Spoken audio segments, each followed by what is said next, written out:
everybody. Dan Illman here, taking a look at the DRF race of the day for the 4th of July, 2024. It's race number 8 at Belmont at the Big A. Graded stakes action for fillies and mares going 6.5 furlongs. Let's take a peek at the field for the victory ride. This is a very competitive group.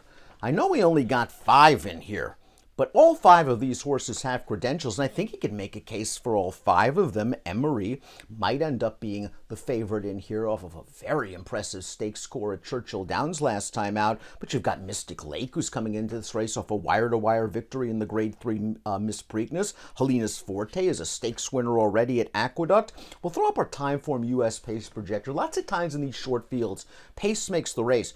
And if we know one thing about Mystic Lake, she's very fast from the gate, and I would think that Mystic Lake, if she breaks quickly under Flavien Prat, is just going to go right to the front as she did in the Miss Preakness. The question is, are they going to catch her? We'll start things off with Mystic Lake, taking a look at her most recent victory in the Miss Preakness. On paper, the race seemed loaded with speed. Mystic Lake not only was the speed of the speed, she cleared off to the front, and she dominated this group in the stretch. It was a career best performance, maybe not from a speed figure standpoint, but from a visual. Mystic Lake was sharp from start to finish for trainer Safi Joseph, and she's just been good throughout her entire career, whether it's on synthetic, whether it's on dirt. She's stretched her speed to 7 in the past, so 6.5 shouldn't be a problem, and she is a very dangerous pace player in this short field. Golden Degree, the number 2. It'll be interesting to see if Golden Degree is able to put a little bit of heat on Mystic Lake, because in both of her starts since being claimed by Linda Rice, albeit against weaker competition, she's shown a ton of early speed, and maybe that's what she's been waiting for her entire career. Let's watch her most recent start. $50,000 starter allowance. This distance, this track, she just popped clear. 22 opening quarter, 44 and 2 for the half, and way too good for these $50,000 starter allowance foes. Now, the pace is likely going to be hotter in here with Mystic Lake, more competitive with Mystic Lake, a tougher class situation. But Golden Degree earned a strong buyer speed figure last time out. Maybe Linda's just figured this one out, and that is send her to the front.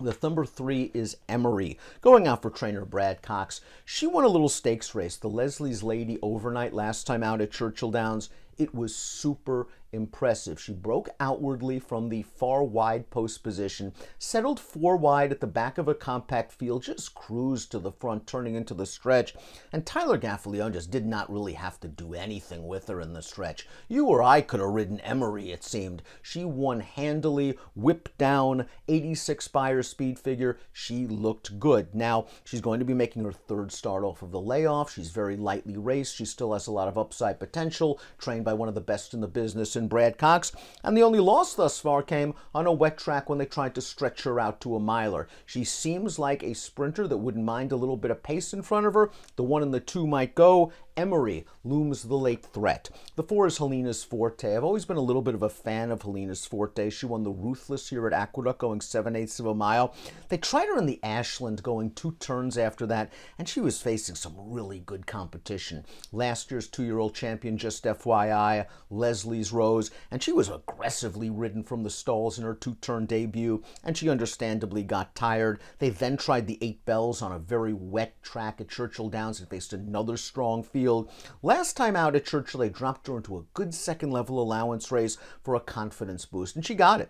She was able to draw away for a 2-length victory. She draws outside of the other main speeds in here. I think Jose Ortiz is going to have her in a prime position, sitting 3rd with the first jump perhaps on Emery and some of the other stalkers and closers. Helena's Forte, a contender. Autumn Evening is up next. We're going to watch her most recent start. She is now 2 for 2 for Rick Dutrow. This is a 1-turn mile, 1st-level allowance during the Belmont at the Big A meet in early May. She sat off of a solid pace, makes the lead, and she puts the boots to this field in the stretch. Very impressive final quarter of a mile. The runner-up came back to place in a 1st-level allowance on turf at Saratoga with an 85 buyer speed figure. Another lightly raced horse, a lot of upside, good tactical speed, stepping up in class while turning back in distance, but she's won sprinting in the past. Before we take a look at my top selection, please click the subscribe button on the Daily Racing Form YouTube channel for the latest DRF videos. We've got Saratoga, we've got Del Mar, we've got all the big summer races right around the corner. Top pick time for the victory ride. I was just super impressed with Emery's performance last time out. Just visually, she looked like a horse that could take the jump up into graded stakes class competition.